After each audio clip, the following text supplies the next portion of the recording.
Assalamualaikum warahmatullahi wabarakatuh. Waalaikumsalam warahmatullahi wabarakatuh.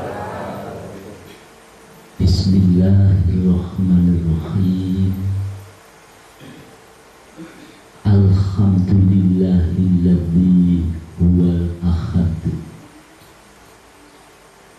al-wahidus somadu yahdil rosyad alladzi lam yalid walam yulad walam yakullahu kufuwan ahad.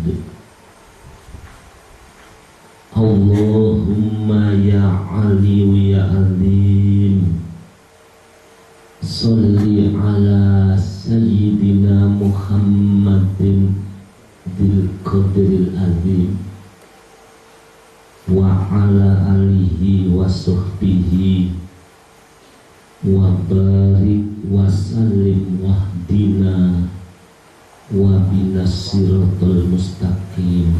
Amma ba'du. Hadratul mukarramun, para alim ulama, para tokoh masyarakat yang saya taati, kepada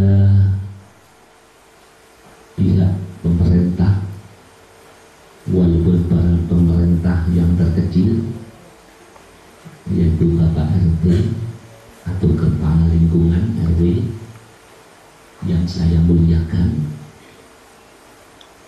hadirin wal hadirat, saudara saya yang saya anggap di pelosok ini, kalau dibandingkan di Jawa Timur, tapi saya suka, bahagia sekali datang ke sini, ketemu panjenengan semua, semuanya yang saya hormati. Untuk memanfaatkan waktu yang ada mengenai uraian tasyakur serta sanjungan sholawat dan salam, saya makmum di belakang saudara saya sebagai pendidik, Bapak Joko, yang saya taati selaku penata acara. Semoga pertemuan pada malam hari ini sambil niat iktikaf di masjid yang agung ini, semoga pengajian ini nanti dibarengi hidayah oleh Allah Subhanahu wa Ta'ala, sehingga benar-benar membuahkan manfaat yang sebesar-besarnya, sehingga kita nanti pulang benar-benar dalam keadaan husnul khotimah. Amin ya rabbal alamin. Hadirin yang saya muliakan, orang untuk menjadi baik ini harus diuji dulu oleh Allah. Innallaha illa ahabba abdan ibtalahu. Jadi sesungguhnya Allah apabila mencintai hambanya, jadi ada orang dicintai Allah, ibtalahu, harus dites dulu, diuji dulu oleh Allah Subhanahu wa Ta'ala. Secara logika, jangankan iman manusia tidak diuji oleh Allah, mana emas yang 24 karat ataupun yang imitasi, itu pun untuk mencapai etalase di toko harus dites dulu. Jadi emas mawon kudu dites, sehingga mana yang logam mulia dan bukan logam mulia harus diuji dulu. Kalau memang terbukti logam mulia, maka akan ditaruh di etalase toko, harganya mencapai jutaan rupiah. Kalau yang palsu, ya Manusia ya gitu. Ahasiban nasu ayyutraku ayyakulu amanna wa hum la yuftanun. Sadaqallahu alazim. Jadi Allah akan menguji manusia. Jangan engkau mengatakan aku sudah iman. Jangan kira kita mengatakan aku sudah menjadi orang yang Islam tanpa dites dulu oleh Allah.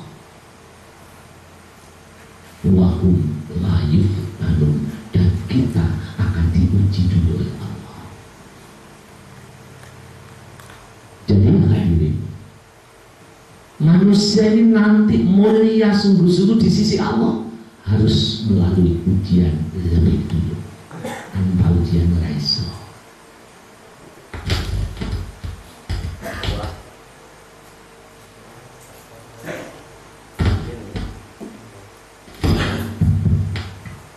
Wa idza sobaru, dan ketika manusia diuji terus sabar.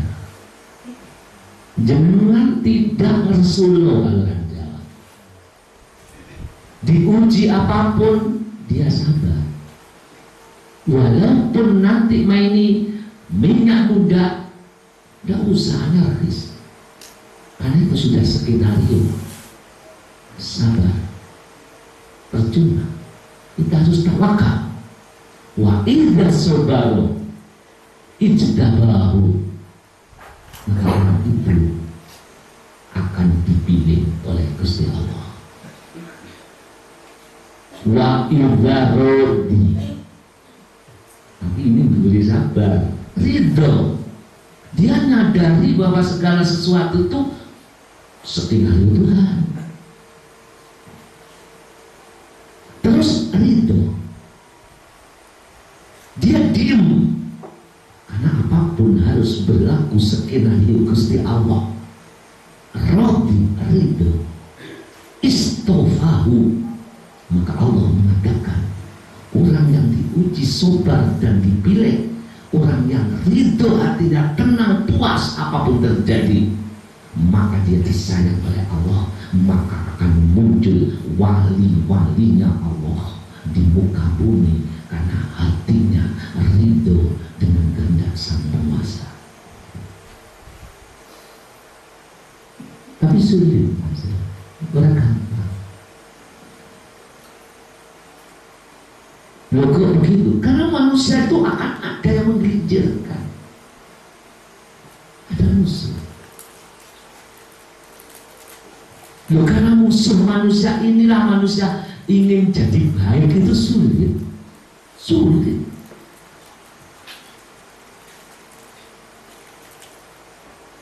Maka untuk mencapai hal yang diridhoi oleh Allah, maka kita harus mengenal jati diri manusia itu sendiri. Mosok anak menungso gak kenal menungsane. Sebab menurut buku catatan Joyoboyo maupun Ronggo Warsito, itu bahasa Jawa ya, besok akan datang di zaman itu manusia gak kenal karo menungsane.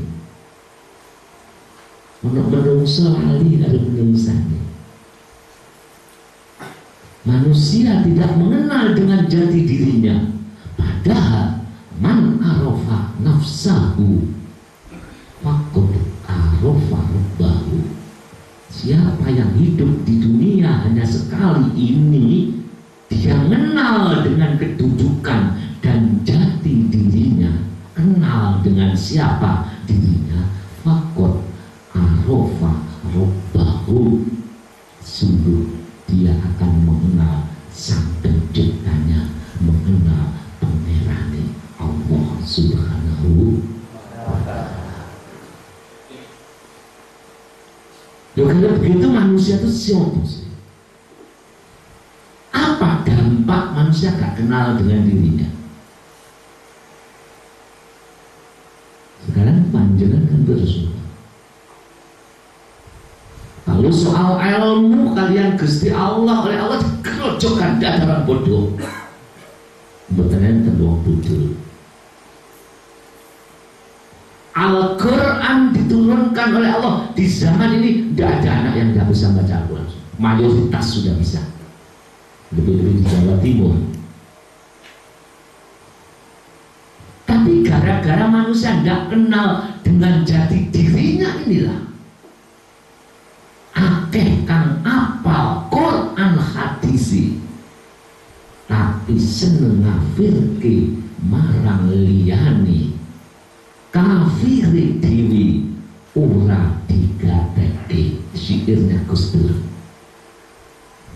Banyak diri kita mengenal Al-Quran dan hadis, tapi suka mengkafirkan orang lain, sedangkan kafirnya sendiri manusia tidak mengerti, tidak mengenal. Itulah zaman manusia bila kotor hati dan pikirannya. Lupa Ustaz Todir, iya. Kami pun juga kebetulan umat Islam yang ada di Nahdien.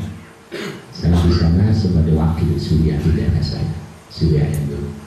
Jadi sering memberikan tausiah kepada ibu-ibu, bapak-bapak kaum Nahdien bahkan umat Islam yang ada. Bahkan sekarang tausiah di alam maya yang kurang lebih berapa puluh negara itu yang sudah mengikuti. Jenengan ini menangi zaman Quran mudun, hadis banyak, tapi zaman ini anarkis karena manusia gak kenal dengan salahnya sendiri yang dinampakkan salahnya orang lain.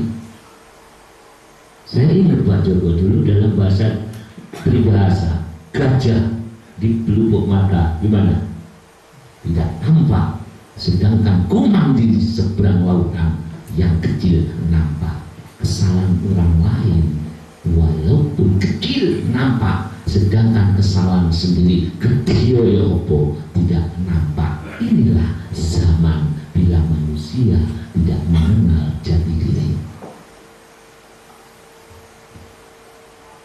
Maka anarkis. Coba anak-anak kita anarkis karena zaman ini krisis itu bukan krisis pengetahuan, tidak Pak. Zaman ini bukan krisis ilmu agama, enggak, ilmu agama luar biasa. Bukan agama ini krisis, ilmu tanpa dibongkar rahasianya oleh Tuhan, oleh Allah. Tapi yang krisis itu ini rohaninya umat. Ketika akal menerima ilmu pengetahuan, ketika akal menerima Al-Quran dan hadis, jiwa manusia tertutup karena manusia tidak mengenal akan dirinya sendiri. Ini rahasia mengapa zaman yang demikian banyak ilmu pengetahuan, banyak ilmu agama yang kita terima, tapi banyak anarkis. Ayo kita renung sejenak. Yang bukti anarkis itu yang mana Kak? Ngaji. Bahasa Jawa itu kerotoboso artinya ngatur jiwa. Ngaji itu mengatur jiwa, mengatur jiwa kita. Bila kurang tepat ditoto, gimana ya supaya tepat. Maka ngaji itu tidak ada menyinggung orang lain, itu selalu koreksi diri sendiri. Hasibu anfusakum huwa antuhasabu. Mengoreksi, introspeksi. Mungkin itu dana Pak Ustaz. Apa zaman ini anarkis? Ya dilihat saja. Dalam surat Yunus 101, insya Allah kalau tidak salah, Allah telah merintah kita untuk melihat zaman.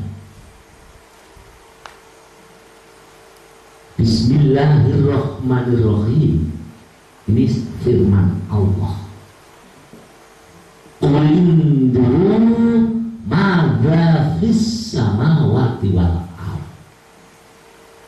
Katakan umat manusia, suruh perhatikan undur yang di langit maupun yang ada di bumi, semua ciptaan Allah. Jadikan pelajaran, jadikan colok ukur, jadikan suatu gambaran situasi zaman yang kita hadapi. Ibu, saya tanya ya, kita disuruh memperhatikan zaman ini anarkis apa tidak? Kalau menurut daerah Waikana, Kabupaten ya, iya, binatang yang paling buas itu apa ibu? Ibu aja yang jawab.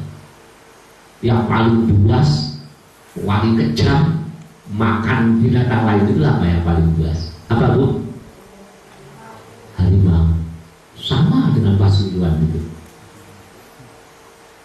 Jadi andaikan di masjid ini ada harimau satu masuk, buyar pengajian ini. Karena buas. Begitu Allah mengatakan unduru. Perhatikan. Harimau itu buas, tidak punya akal. Beda dengan manusia. Tapi sebuas-buas harimau, belum ada anak harimau membunuh induknya. Tidak ada. Sebuas-buas harimau, belum ada kelompok harimau saling serang menyerang, membunuh sesama harimau. Unduru, perhatikan, orang. Ini binatang tidak punya akal.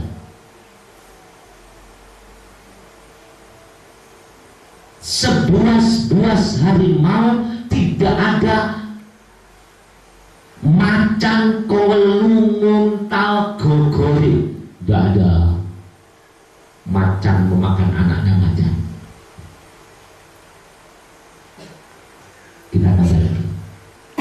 Sebuas-buas harimau, belum ada harimau ngebom sesama harimau. Unduru, perhatikan, binatang buas tidak berakal. Bandingkan dengan manusia di zaman ini. Al-Quran dipegang di tangan kanan, Al-Hadis dipegang di tangan kiri. Unduru, apa yang terjadi dengan manusia? Fenomena apa? Manusia memegang kitab suci, tapi situasi zaman seperti ini. Binatang harimau tidak pernah membunuh sesama harimau, tetapi bagaimana dengan manusia? Tidak ada anak harimau membunuh induknya, tapi banyak anak-anak kita bahkan membunuh ibu kandungnya, membunuh orang tuanya. Unduru, ada apa di zaman ini? Ini zaman jenengan juga. Biarkan zaman seperti ini. Anda diri sadar, lamakan kiamat hari ini. Kalau tokoh-tokoh umat masyarakat, pemerintah tidak secepatnya memperbaiki karakter bangsa, yang mana lebih kejam dibandingkan yang saya sampaikan itu. Kalau kita jadi dandani makanya kalau yang didandani mau otak pikiran itu wiritono sholat toh tidak ada jaminan. Tambah wirid, tambah sholat, tambah umum suape. Karena merasa aku lebih bagus, secara langsung mengaku jadi Tuhan. Maka kalau mungkin Bapak pernah membaca kitab atau buku karangan ya kami, pengakuanku sebagai Tuhan itu sedikit membongkar rahasia. Padahal masih banyak akan muncul kitab-kitab atau buku-buku karangan yang lain yang masih menunggu nanti. Ya mungkin hati-hati loh Pak Ibu. Anak-anak kita yang kita sekolahkan, kita besar nanti jadi monster bagi kita.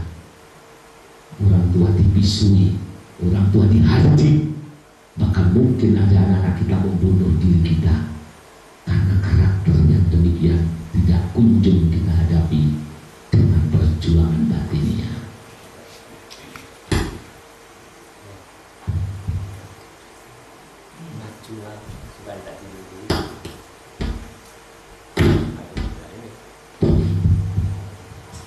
Jadi hadirin yang saya muliakan, kalau kita sedang-sedang apa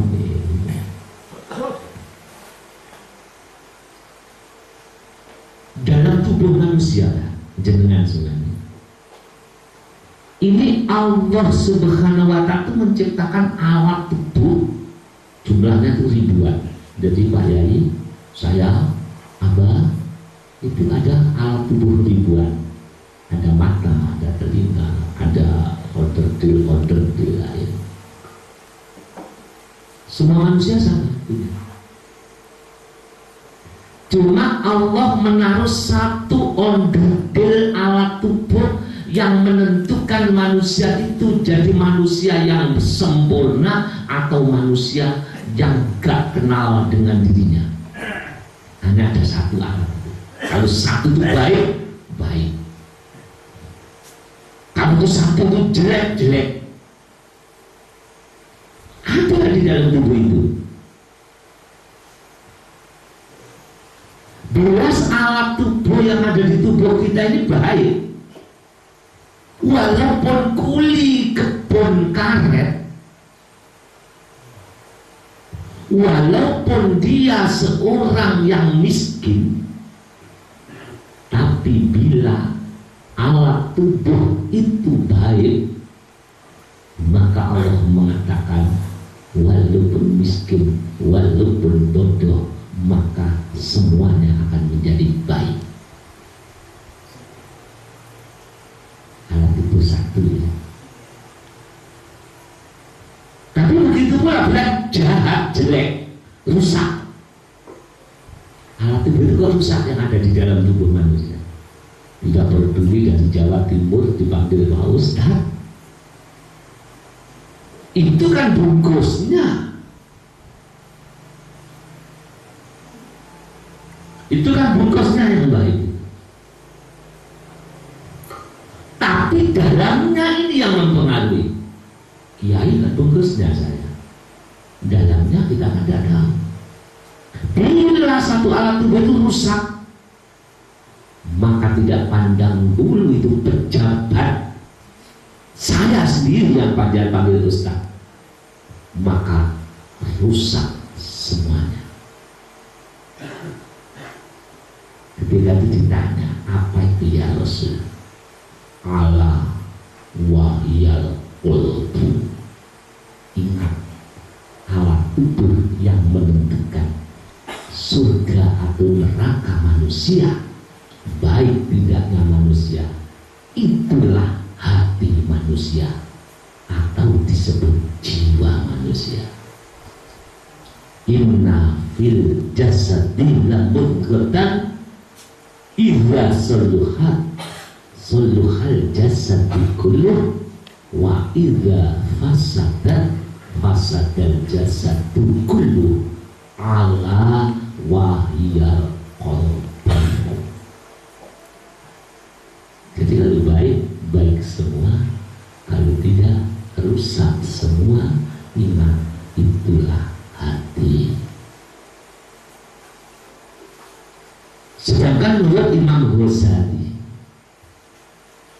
kurang setengah jam ya, hati manusia ada dua. Satu disebut qalbun jismaniyah. Qalbun jismaniyah itu hatinya jasad yang di sini.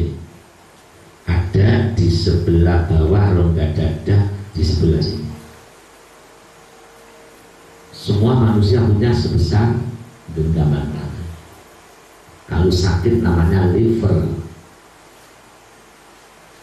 Kalau kena liver, walaupun berapapun kita berobat, habis berapapun mau. Alah, saya pilih mati saja daripada harta saya habis. Tidak mungkin ya. Biar harta habis, yang penting sehat, dunia bisa kita cari. Itu liver, hati, jasad, semua punya. Yang sakit namanya penyakit liver. Yang nomor dua, Imam Ghazali mengatakan hati manusia yang menentukan baik tidaknya bukan hati jasad, Tapi qalbul latifah, hati yang ghaib, yang dalam roh jiwa manusia itu sendiri. Ini makanya kalau Allah menilai seseorang bukan dinilai dari lahiriahnya. Beda kalau manusia yang datang ustaz dari Jawa Timur terus dengan hormat karena yang panjang melihat lahirnya. Kalau Allah tidak. Kalau manusia yang dilihat casingnya, tapi kalau Tuhan melihat dalamnya. Innallaha la yanduru ila suwarikum wa ajsamikum walaki yanduru ila qulubikum wa amalikum. Sesungguhnya Allah kalau memandang, melihat seseorang, melihat manusia bukan dari lahirnya, bukan dari jasadnya, bukan dari anaknya siapa, anaknya ustaz, anaknya kiai, tiga itu. Walaki yang dulu, melainkan yang dipandang oleh Allah ila qulubikum adalah hatinya, jiwanya bersih atau tidak, itu yang dilihat. Wa amalikum, lalu amal perbuatannya. Bisa dibagi. Jadi zaman ini anak-anak kita diobati hati ini dulu nih, bukan hanya akan. Di sini. Mengapa kok berat, Pak? Karena manusia itu diberi musuh ya Allah. Musuh kita ini tidak kasat mata, artinya gak ketok beripak, tapi ada melewati jalan ataupun di udara. Dia iblis laknatullah, ketika dia disuruh sujud pada Adam tidak mau, bahkan dia mengatakan ana khairum minhu, aku lebih baik daripada Adam. Merasa baik, turun dari surga. Ini yang ada di surga, merasa baik diturunkan oleh Allah. Nah, kita ingin masuk surga kok ngomong so baik, aku apik, aku ahli ini, maka tidak akan masuk surga orang yang ada penyakit anak, penyakit aku, maka di dunia harus dilepas. Yang di surga dilepas modul gara-gara merasa baik.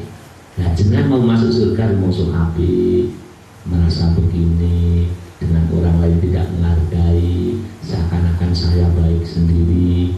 Masya Allah, kita koreksi aja ya, nggak usah koreksi orang lain.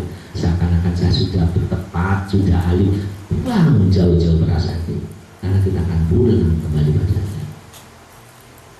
Musuh kita iblis. Lo iblis itu janji pada Tuhan gini. Akhirnya iblis diusir. Qala andirni ila yaumi yub'atsun. Ayat 14 surat Al-An'am.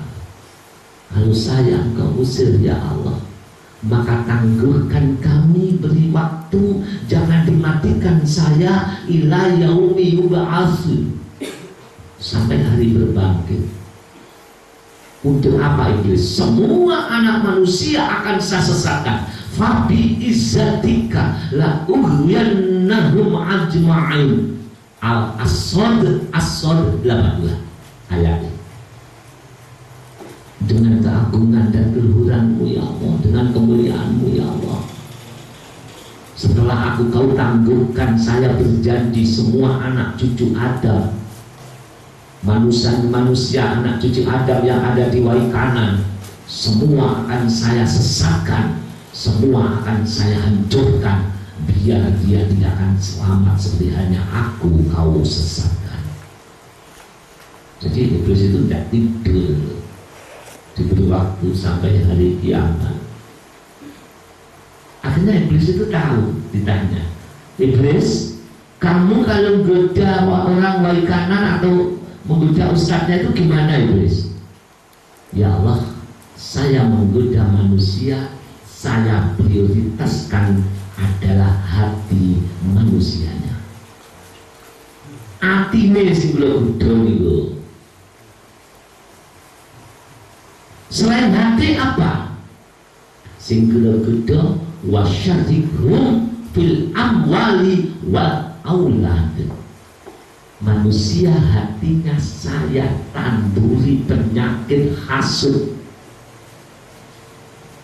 sehingga saya bisa berkolaborasi wasyarikum, bersekutu kepada manusia, kumpul karo menungso, wasyarikum fil amwali, di dalam mencari dunia, wal aulad, dan di dalam nikah atau mencari mendapatkan anak.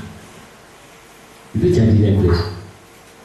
Mulanya ibu bapak urusan dunia mesti ada iblis, ada setan. Iblis setan itu mesti panas. Mulanya urusan dunia mesti panas, gak ada ademe. Iya, hasil menghasil, iri hati, saling iri hati, rusak merusak, lalu bunuh membunuh, itu urusan dunia. Urusan akhirat gak ada adem hati. Pokok kata iblis, urusan dunia manusia akan saya sesatkan biar panas jiwanya, biar bermusuhan satu dengan yang lain, biar saudara dengan saudara menjadi musuh karena warisan, karena harta, karena dunia. Aku masuk di dalamnya. Berarti urusan dunia mesti panas. Coba cari pada bapak RT, bapak kepala desa. Kalau ada masalah di kepala desa, itu urusan apa? Urusan dunia atau urusan akhirat? Urusan dunia. Wa aulad, dan urusan anak, sehingga terjadi lokalisasi perbuatan-perbuatan negatif di mana-mana. Bahkan manusia ketika melakukan hubungan suami istri dilupakan ingat kepada Allah, sehingga iblis menanamkan bibitnya di tengah-tengah kita melakukan itu, sehingga anak saiki isih ketok pinter, umur 20 baru ngerti kalau anak itu ada bibitnya iblis, wani kalau wong tuane. Jangan terus-terus. Oleh itulah hadirin, tidak panjang-panjang. Hati harus dijaga. Tazkiyatun nafsi anir radha'i wajibatun, berseni hati itu adalah wajib karena yang sampai kepada Allah adalah jiwanya. Casingnya manusia harus sudah habis, kembali ke tanah. Roh harus kembali. Yauma la yanfa'u malun wala banun illa man atallaha biqalbin salim. Ketika kita akan pulang kembali pada Allah, la yanfa'u malun wala banun, dunia kita sudah tidak manfaat. Ketika nyawa ada di tenggorokan, kala idza balaghatit tarak, nyawa kita ada di tenggorokan kerongkongan. Kilaman rok, dikatakan kayak ngilit dunia bisa nolong enggak? Kebun kamu bisa nolong apa enggak? Depositomu bisa nolong apa enggak? Enggak bisa nolong, karena saat itu kamu harus pulang kembali kepada aku. Idza balaghatit tarak, apabila ada di tengah Allah. Saat itu tidak ada manfaatnya, la yanfa malun wala banun, anak-anak kita. Siapa yang manfaat? Illa man atallaha biqalbin salim, melainkan yang manfaat orang yang hatinya sowan madhep nang Allah. Nah, ini kan tidak dilatih ora iso. Lek mlebu masjid kabeh saged, tapi madhep nang Allah durung kan ora iso. Karena urusan hati itu harus ada gurunya. Urusan hati harus ada ilmunya. Sedangkan ada dua kekuatan, syariat dan hakikat. Kita hanya sepintas syariat aturan lahir, dalamnya rohani kita tidak pernah mengkaji masalah itu. Ini permasalahan di dunia ini akhir-akhir ini terjadi menimpa diri kita dan umat Islam pada zaman ini. La yanfa' orang manfaat, kecuali yang manfaat orang yang madhep kepada Allah. Kenyataannya sholat saya sendiri tidak madhep, wiridan gak iso madhep, ini harus diguroni. Madhep gimana? Biqalbin salim, dengan hati yang selamat. Hati yang ikhlas. Suatu saat, maaf ya, ngaji tidak apa-apa Pak ya, walaupun mengenai diri kita namanya ngaji. Kalau tidak ada yang menunjukkan, kita nanti saya dituntut, jangan yang dituntut. Suatu saat Syekh Jalaluddin Arumi itu lama besar, guru yang ahli di bidang tasawuf. Tasawuf itu bersih jiwa. Itu punya santri-santrinya itu ribuan itu. Ketika menerangkan qalbin salim, hati yang selamat, akhirnya beliau itu sambil ngaji turun membawa obor besar ya, oncor ya kalau bahasa orang Jawa. Kalau sini apa? Oncor ya, dikasih minyak dibakar. Terus sambil ngaji itu oncornya digini kan, hal ini. Ma'asyiral hadirin, bilangnya begitu. Saksikan dan ketahui, mulai detik ini surga akan saya bakar. Subhanallah, ada ulama berani gitu ya. Bukan saya, nanti saya dipendungi orang-orang Sumatera. Syekh Jalaluddin, surga akan saya bakar, neraka akan saya hapus, pahala-pahala akan saya musnahkan, sambil berjalan di hadapan santrinya. Ini ada ulama yang berani. Aja ini. Akhirnya gimana? Santrinya itu pecah Pak. Ibu santri itu pecah. Yang satu mengatakan kiai itu sudah gila. Yang satu dia diem, tinggal sedikit yang diem, hanya ingin tahu fatwa selanjutnya. Sehingga Syekh Jalaluddin Arumi dibenci, dikucilkan oleh ulama-ulama lain di daerahnya. Resiko paling ngomong. Akhirnya golongan ulama-ulama yang hati-hati, tidak tergesa-gesa nyalahno. Hati-hati ya. Manusia itu cenderung gak ngerti wani nyalahno itu ada tuh. Untuk ngenai nyalai diri, mengenai dirinya sendiri. Akhirnya datang kepada Syekh Jalaluddin. Syekh, kalau Syekh Jalaluddin berfatwa surga akan dibakar, neraka dimusnahkan, semua pahala akan dihapuskan, padahal Allah menciptakan itu semua untuk manusia, mengapa sampai berani ngomong begitu? Apakah Anda tidak kufur, Syekh? Syekh Jalaluddin hanya tersenyum dan menundukkan mukanya. Dia mengulang pertanyaan itu, kiai-kiai. Akhirnya dijawab, tidak, aku tidak kufur. Ketahuilah wahai kiai-kiai yang hadir, yang saya bakar surga, surga saya bakar. Yang saya bakar adalah surga yang menjadi hijab atine umat. Hijab itu alih-alih, bukan surga yang ada di akhirat, surga yang ada di hatinya umat. Karena banyak umat ibadah bukan murni, wama umiru illa liya'budullaha mukhlishina lahuddin, melaksanakan perintahnya Allah, tapi umat ibadah karena makhluk yang namanya surga. Bagaimana kalau Allah tidak menciptakan surga? Apakah manusia tetap beribadah? Maka yang saya bakar bukan surga di akhirat, tapi surga yang menjadi hijab.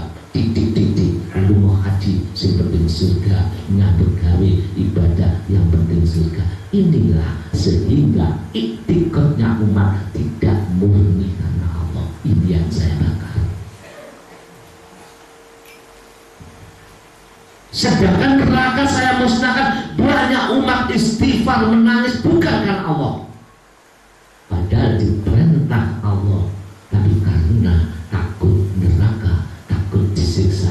Bagaimana bila Allah tidak menciptakan neraka, sedangkan neraka siksa adalah makhluk seperti kita? Maka supaya murni iktikad batin, maka saya musnahkan, dan pahala pun akan saya hilangkan. Karena manusia orang mendelok Gusti Allah, tapi mendelok ibadah.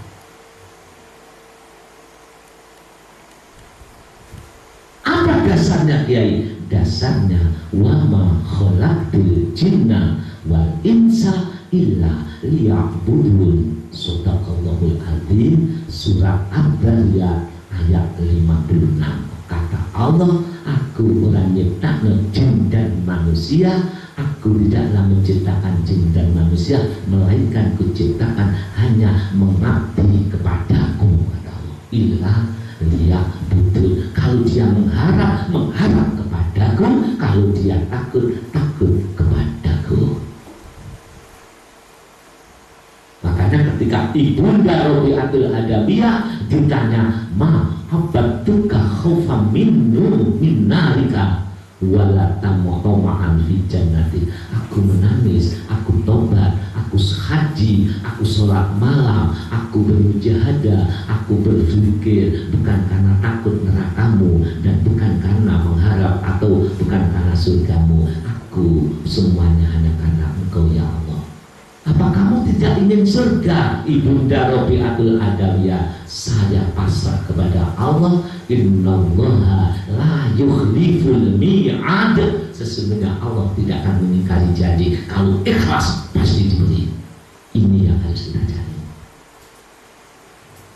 Hadirin, terakhir bisa tanya, mengapa kalau gitu manusia kok jahat? Mengapa manusia kok nyimpang? Ada ilustrasi. Suatu saat saya kenal Pak Joko, contoh ya. Pak Joko ini memiliki pabrik, kebetulan di Lampung Selatan atau di Bandar Lampung. Nah, saya supirnya. Suatu saat Pak Joko manggil saya, wahai supir, saya mau ke Bandar Lampung, saya punya pabrik. Tapi saya nggak enak badan. Sudah kamu saja mewakili saya. Wes wakilan aku. Anggap itu pabrikmu. Lah saya supir ketika itu biasa sandal jepit. Ketika disuruh menjadi direktur yang punya pabrik, akhirnya gimana? Sepakat apa pakai sandal jepit? Pakai sepatu ya. Pakai sepatu, pakai baju yang bagus, minyak wangi, terus sholat. Gimana Pak? Sudah pakai mobil baru saya itu. Mobil yang mana itu? Itu Fortuner itu pakai, baru beli itu. Saya pakai. Bos saya Pak Joko tidak ikut karena agak sakit. Mobil saya starter tambah lama tambah jauh apa enggak dengan Pak Joko? Pak Joko tidak ikut tuh. Tambah jauh. 1 jam perjalanan tambah jauh. Ketika itu ada di Lampung Tengah sebelum ke Bandar Lampung Tengah betul. Akhirnya saya mahrum di sini, makan dulu. Setelah makan berjalan lagi ke panti pijat dulu, senang dipijat ya. Setelah itu sampai pada pabrik. Ketika turun dari pabrik, personalianya kebetulan wanita bagus. Melihat saya datang memakai Fortune, ditanya, Bapak yang punya pabrik ya, direktur di sini ya? Apa jawaban saya? Iya. Pak, mari itu kantornya Bapak. Oh, terima kasih. Terus personalia yang cantik tadi madel. Mobilnya baru Pak. Iya. Baru beli. Iya. Milik sendiri Pak. Iya. Selesai, sore pulang. Ketika pulang, tambah lama meninggalkan pabrik, tambah dekat apa tidak dengan bosnya? Tambah dekat, mobil mau diserahkan, dicuci dulu. Setelah dicuci, matur. Setelah matur, sedikit kabel, dasi ini ditaruh, sepatu ini ditaruh, yang pinjam dikembalikan. Kembali pakai jabut mana? Coba nanti dipikir arahnya kemana pengajian ini nanti. Tidak tahu ya. Seminggu dipanggil lagi saya. Sini supir. Saya tidak bisa ke Bandar Lampung. Waduh, seneng gaduh berat. Seni luar biasa, ketemu personalia lagi. Yang dulu pakai biru, akhirnya tidak pakai. Ujung-ujung pakai yo sepatu, pakai kacamata. Pakai mobil mana Pak? Ya pakai yang Fortuner itu lagi aja. Berangkat, mobil dipanasi, jering sudah ya Pak ya Ibu. Setelah dipanasi, mobil dijalankan pelan-pelan. Suka enggak supirnya? Suka ya Pak? Setelah dapat 10 meter atau dikeploi, sopir berhenti dulu. Supir mundur. Wah. Gimana dapat Pak? Aku tak ikut. Saya ikut ke Bandar Lampung, cuma saya tak duduk di belakang. Ayo. Ketika sang sopir selalu ikut, sang manajer, bos selalu ikut dengan sopir. Sopir ke barat, bos ada di situ. Sopir ke timur, yang punya ada di situ. Berani malu berhenti? Mengapa kalau tidak berani? Bos selalu bersama saya. Ketika mau ke panti pijat wani, tidak berani. Ketika turun personalia macam, oh Bapak kok direktur, mobilnya ya Pak Wani, berani ngomong. Miliknya sendiri Pak, berani. Mengapa tidak berani ngomong? Alasannya apa? Bos selalu di belakang kami. Bapak direktur di sini ya? Apa jawabnya? Tidak berani. Bukan, ini yang belakang. Ini ada dalam surat Al-Hadir ayat 4. Bila itu dilakukan, manusia akan menjadi baik dunia akhirat. Wa huwa ma'akum aina ma kuntum. Dan dia Allah sang pencipta senantiasa bersama kamu di dalam hati yang jernih wahai manusia. Aina ma kuntum, dimanapun Anda berada. Ketika Allah senantiasa di hati kita, ketika manusia bisa beribadah, bukan ibadah saya, Tuhan yang memberi. Ketika kita menjadi baik, bukan milik saya, karena saya ini ciptaan, diciptakan, tidak mampu apa-apa, semua miliknya sang Tuhan. Aina ma kuntum, dimanapun berada, dia menyatakan Tuhan bersama kami. Artinya semua miliknya. La haula, tidak pernah merasa mampu, wala quwata, tidak ada kemampuan dan kekuatan, illa billah, hati ada kekuatan, semua Allah. Inilah yang membuat manusia menjadi kasih sayang dan menjadi hambanya Allah Subhanahu wa ta'ala. Tanamkan perasaan rendah, nol, sadar bahwa diri kita tidak memiliki kemampuan, sadar tidak memiliki kekuatan, sadar hati ya, kalau lahir harus aktivitas, harus ibadah, harus sholat, harus menjadi orang kaya, harus menjadi orang yang mampu, tapi hati harus lepas, jangan diaku. La haula wala quwwata illa billah. Ini yang membuat kita akan selamat dunia akhirat, karena milik Tuhan. Kok diaku, inilah sumber bencana manusia. Maka jangan sekali-kali mengaku jadi Tuhan, karena Tuhan hanya satu. La ilaha illallah wahdahu, satu, la syarikalah, tiada sekutu baginya. Hadirin, oleh karena itu kita harus mencari jalan untuk mencapai itu. Kalau tadi kami sudah membongkar, jalan satunya adalah sholawat. Pernah saya haji tahun 2002, yang 2002 itu saya haji sendiri dengan ulama-ulama Pasuruan. Suatu pertengahan sebelum pulang ke Indonesia, saya mampir ke Sayyid Maliki. Kalau di Jawa Timur itu Sayyid Maliki terkenal apa? Entah kalau di sini ulama Ahlus Sunnah, ulama Sunni yang terkenal, dia terkenal. Ketika saya sowan dengan ulama-ulama, salaman itu tidak boleh, disuruh duduk. Setelah saya duduk selesai, saya dengan teman saya dipanggil, ta'al, kum, berdiri, ta'al. Ketika saya datang, beliau itu hanya maksud, maaf, saya tidak mengatakan apa kata Sayyid Malik itu? Aksir ya Sayyidi ya Rasulullah, hadza yurabbikum. Ya Sayyidi ya Rasul, hadza tunawwirul qulub. Kamu berbanyak hubungan dengan Kanjeng Nabi. Di tafsir Sawi itu ada yang disebut ya Sayyidi ya Rasulullah, itu di tafsir Sawi.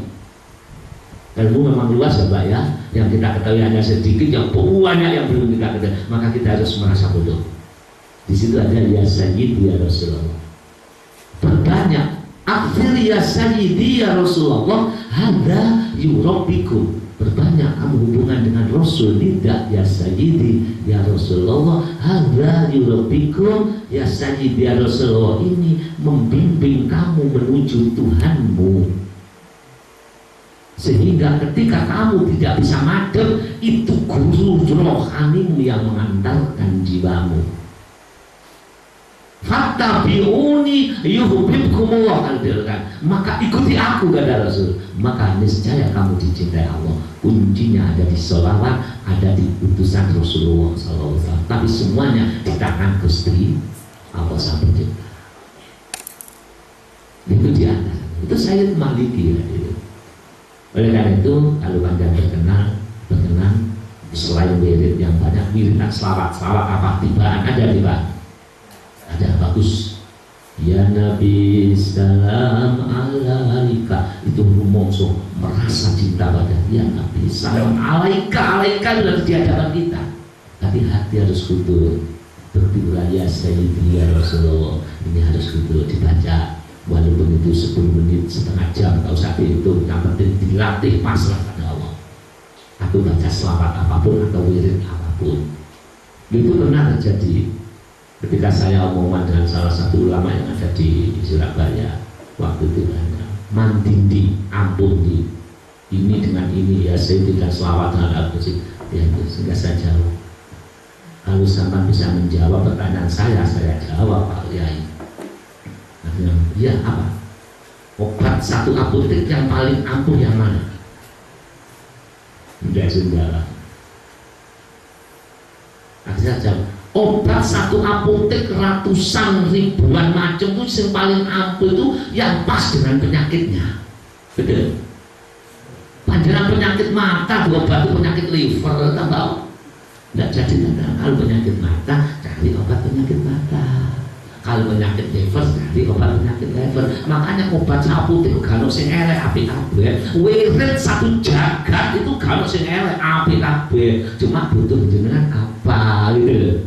Kalau panjang butuh guru dibimbing nang ati, ya coba sholawat, ya coba ya Sayyidi ya Rasulullah, karena butuh nih guru sing nuntun ati. Karena Allah sendiri mengatakan fas'alu ahla dzikri in kuntum la ta'lamun, maka carilah guru, bertanyalah kamu kepada ahli dzikir, siapakah ulama yang mampu nuntun ati in kuntum la ta'lamun, jika kita tidak mengetahui jalan menuju Gusti. Hadirin yang penting, mengapa manusia bohong? Karena jauh dari Tuhannya. Ya itu tadi miliknya ya, jawabnya gimana? Iya, karena merasa jauh dari Tuhan. Kalau dekat dengan Tuhan gak berani. Boten lesan muni milikku tapi hati kagengane Gusti Allah. Jangan sugih nggih, ati lahir iya wong aku nyambut gawe, tapi hati iki kagengane Gusti Allah. Panjenengan ulama alim nggih, iya wong aku ngaji mondok, tapi hati merasa karena dekat dengan Allah, kagungane Gusti Allah, miliknya Allah. Orang yang demikian itulah orang yang sempurna, lahirnya bareng karo menungso, batinnya bersama Allah. Al-arif kainun bainun, orang yang sempurna, orang yang dekat sadar kepada Allah, lahirnya kumpul dengan manusia ya seperti ini, tapi batinnya bersama Allah, artinya tidak pernah merasa aku dibuat, semua merasa kagungane miliknya Gusti Allah. Ini bila dipakai, diterapkan, insya Allah meninggal dunia dalam keadaan qalbin salim, bersih, tidak ada pengakuan, juga jaga mau apa-apa. Disinilah manusia meninggalkan bahwa iman Islam bi husnul khotimah. Al-Fatihah.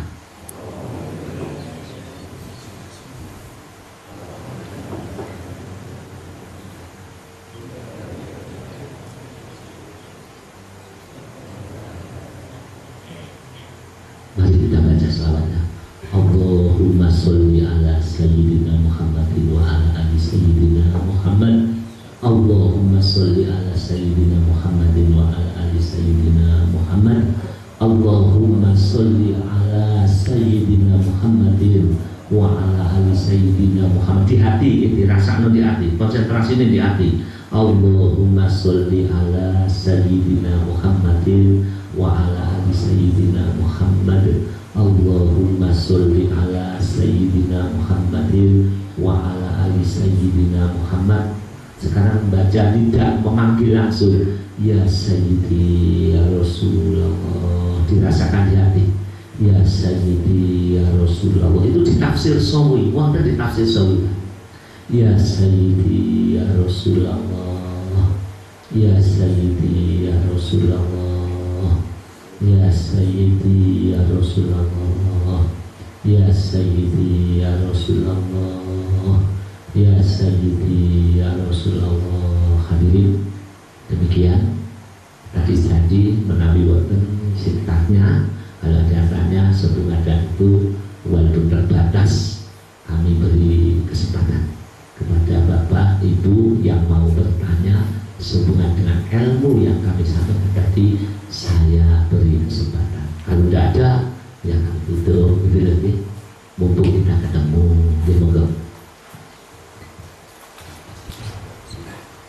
Disilakan Bapak Ibu, kalau memang kita masih punya waktu, beliau menyelenggarakan ruang tanya jawab, alhamdulillah. Kalau nanti secara pribadi, kemungkinan Bapak Ibu juga masih, kalau memang nanti merasa sudah cukup, memang mau bertanya secara pribadi, karena beliau ini sejak kemarin bermalam di rumah saya sampai besok pagi, kemungkinan beliau akan kami antar kembali pulang ke Pasuruan lewat Radenitan di sekitar jam 10 atau 11 sekitar jam 10 jam 11 beliau besok harus sudah berangkat kembali ke Pasuruan melalui Radenitan. Kemungkinan nanti di rumah sebelum beliau istirahat tidur akan diadakan silaturahmi secara pribadi. Jadi Bapak Ibu yang ingin mendalami ataupun ingin tukar pengalaman dengan beliau, nanti dipersilahkan untuk datang ke rumah saya, seperti itu. Kalau sekarang Bapak Ibu berkenan dengan apa yang telah disampaikan oleh beliau tadi, ada yang ingin disampaikan atau ditanyakan, mumpung masih ketemu disilahkan. Kalau tidak ada, ya akan kita tutup. Oh iya.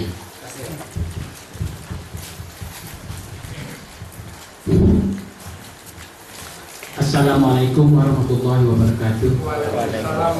Bapak Kiai yang saya hormati, bapak-bapak, ibu-ibu hadirin sekalian yang saya muliakan.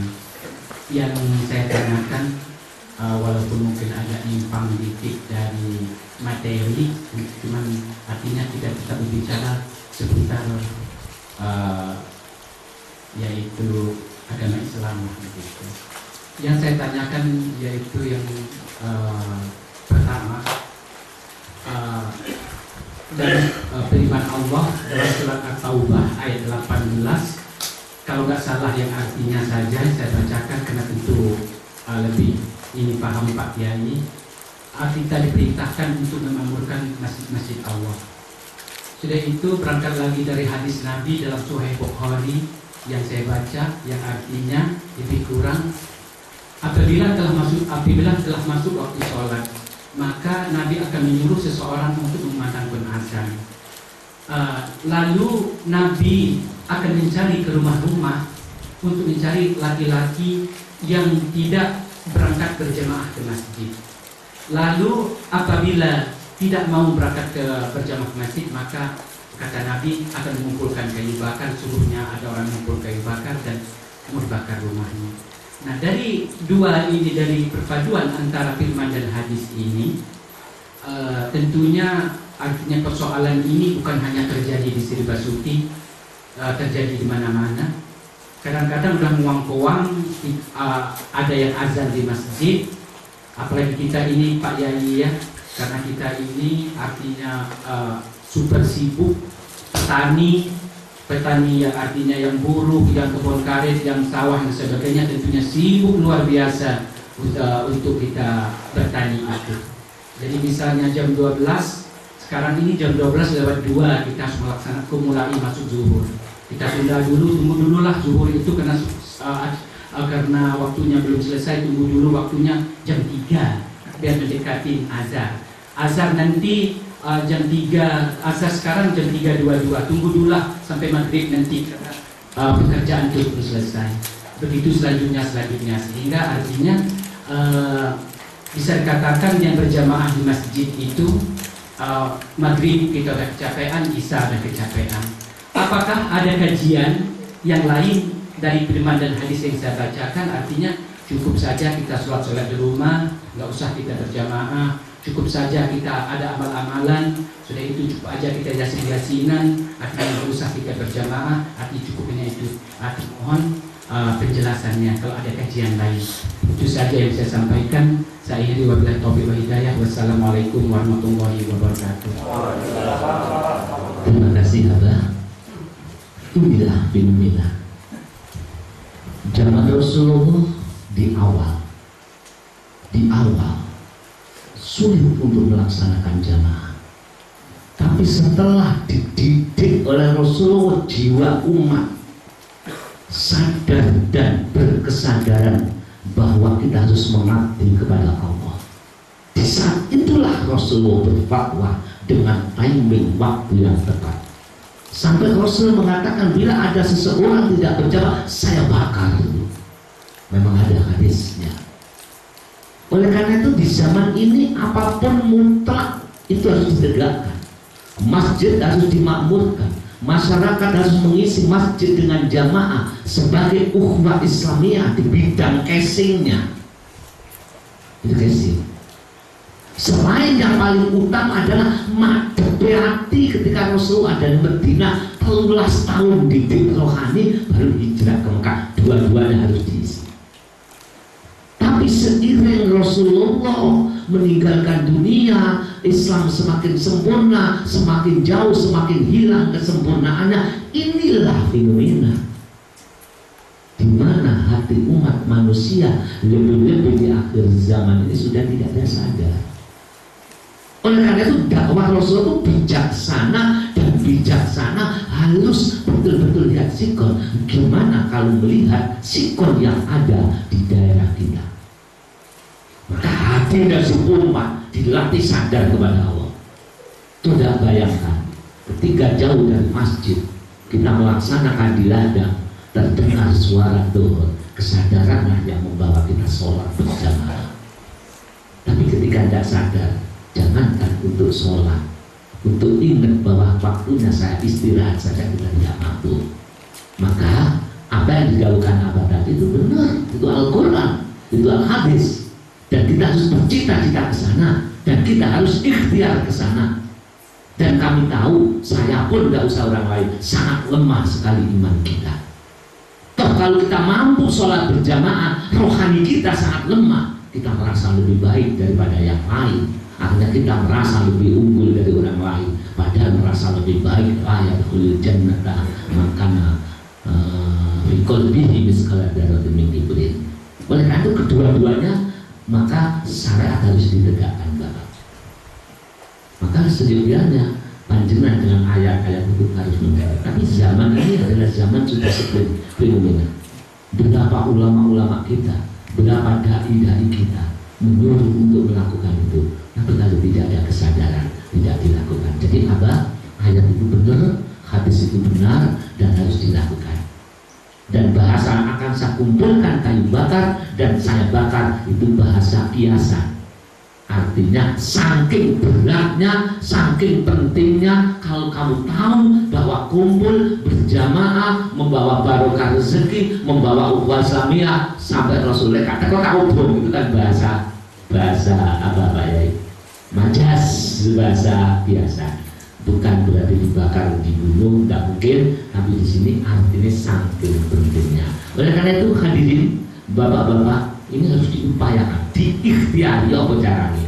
Iya Pak, mungkin ada yang tanya, oh Pak, kenapa kebun saya itu dari sini 5 kilo. Ketika terdengar dohor saya sudah boleh mungkin ke masjid. Inilah juga fenomena.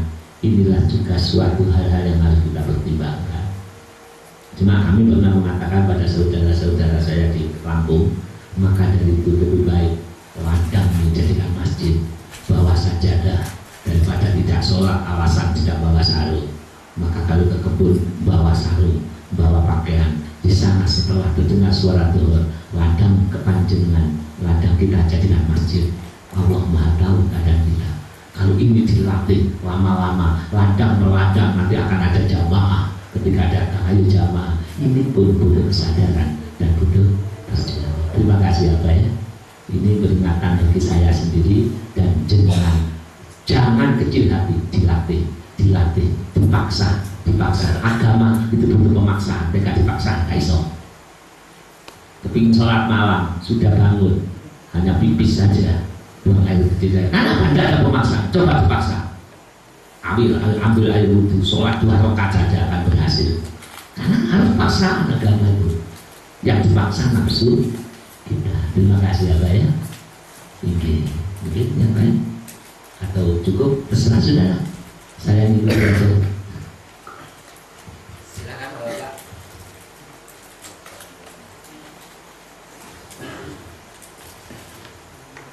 Tidak ada lagi. Cukup, ibu-ibu cukup ya.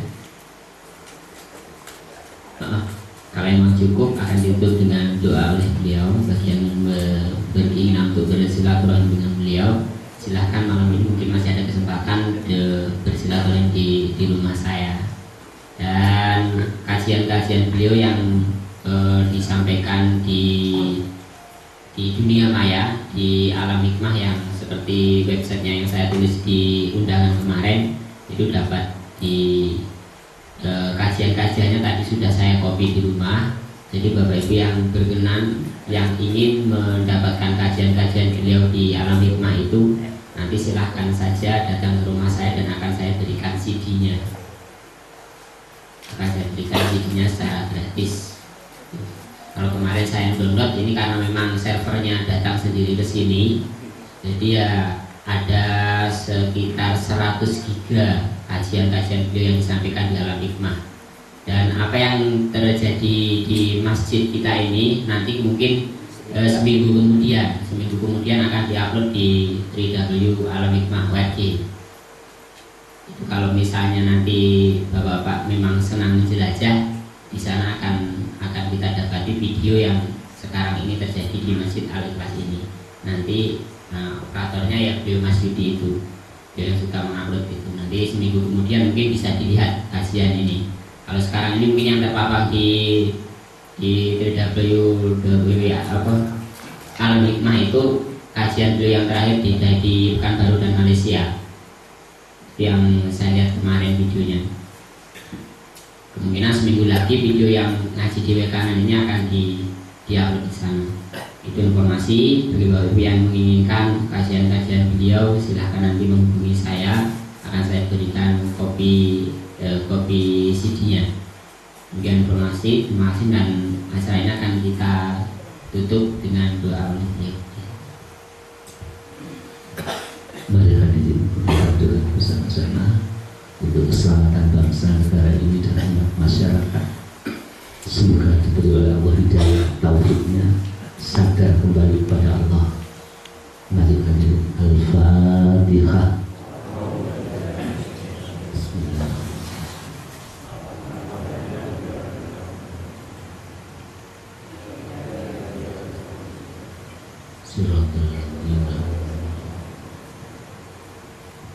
Bismillahirrahmanirrahim. Alhamdulillahirabbil alamin. aliyyu ya azim sholli ala sayyidina Muhammadin dzil qadril azim wa ala alihi wa sahbihi wa barik wa sallim wahdina wa bina siratal mustaqim Allahumma sakhir lana jami'a khalqika ala mahabbatina wa mawaddatina qadri hajatina nasrun minallahi wa fathul qarib la ilaha illa anta subhanaka inni kuntu minadh dhalimin Rabbana atina fid dunya hasanah wa fil akhirati hasanah wa qina adzabannar Allahumma kama anta ahlu sholli wa sallim wa barik ala sayyidina wa maulana wa syafi'ina wa habibina wa qurrati a'yunina Muhammadin sallallahu alaihi wasallam kama huwa ahlu nas'aluka Allahumma bihaqqihi an tudrikana fi lujjati bahril wahdah hatta la nara wa la nasma'a wa la najida wa la nukhisa wa la natafarraqa wa la naskuna illa biha wa tarzuqana tamama maghfiratika ya Allah wa tamama nikmatika ya Allah wa tamama ma'rifatika ya Allah wa tamama mahabbatika ya Allah wa tamama ridwanika ya Allah wa sholli wa sallim wa barik alaihi wa ala alihi wa sahbihi adada ma akhatu bihi ilmuka wa asul kitabu bi rahmatika ya arhamar rahimin walhamdulillahi rabbil alamin wa billahi taufiq wal hidayah wallahul muwaffiq ila aqwamit thoriq. Assalamualaikum